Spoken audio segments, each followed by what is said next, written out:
আসসালামু আলাইকুম। আমি শরণ। আজকের আলোচনার টপিক ত্বরণ। কিভাবে ত্বরণটাকে বের করব, সূত্র মানে গতির যে সমীকরণ আছে তোমার বইতে, ওই সূত্রটা আমরা কিভাবে নিয়ে আসব। তো চলো, ত্বরণকে আমরা প্রকাশ করব এ দিয়ে। কি দিয়ে? এ দিয়ে। তোমার সারাটা জীবন এই যে তুমি এখন ফিজিক্স শিখতেছো, এখন আস্তে আস্তে এই যে ত্বরণকে তুমি এ দিয়েই প্রকাশ করবা। তোমার হাতে খড়ি হলো ত্বরণ ইকুয়াল হচ্ছে এ।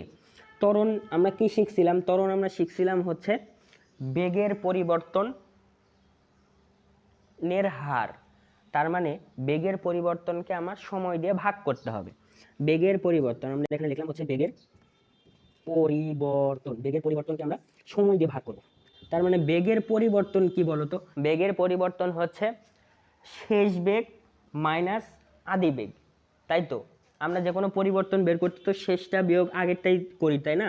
তার মানে শেষ বেগ মাইনাস আদি বেগ বাই হচ্ছে সময়। তাহলে শেষ বেগকে আমরা কি দিয়ে ডিনোট করব?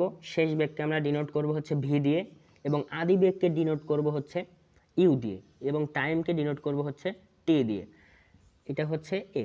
তার মানে এই যে সংজ্ঞা, এই সংজ্ঞাতে আমি যদি কোনো একটা গাড়ির অথবা কোনো একটা বস্তুর অথবা কোনো একটা মানুষের যদি আমি শেষ বেগটা এবং আদি বেগটা, তার মানে সে কত বেগে যাত্রা শুরু করেছিল এবং সে কত বেগে যাত্রা শেষ করছে, এবং এই দুইটা বেগের মধ্যে কতটুকু সময় সে অতিক্রম করছে, কতটুকু সময়ে সেই যাত্রাটুকু গেছে, এই জিনিসটা যদি আমরা জানতে পারি, তাহলে আমরা ওই গাড়িটার বা ওই ব্যক্তিটার ত্বরণটাকে আমরা বের করে ফেলতে পারবো।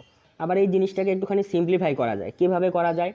আমরা যদি এই টি আর এই এ কে আর গুণ করি, তার মানে এ T equal V minus you, তাই তো?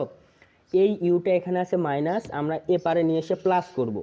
প্লাস করলে ভি ইকুয়াল ইউ প্লাস এটি।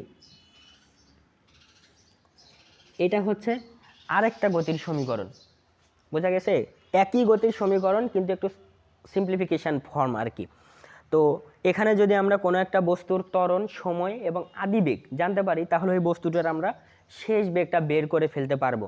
তো ভি হচ্ছে শেষ বেগ, আমরা এখানে একটু লিখে দিই, ভি হচ্ছে শেষ বেগ, ইউ হচ্ছে আদিবেগ,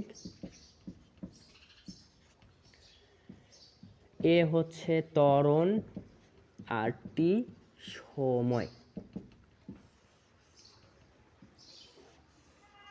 আমাদের গতির সমীকরণের মোটামুটি সবগুলা জিনিসপত্র জানা হয়ে গেছে, মানে এই জিনিস চেনা হয়ে গেছে। একটা বাকি আছে, সেটা হচ্ছে এস। ওই জিনিসটাকে আমরা একটুখানি পরে দেখবো, একটুখানি পরে বলতে নেক্সট ভিডিওতে। ওকে।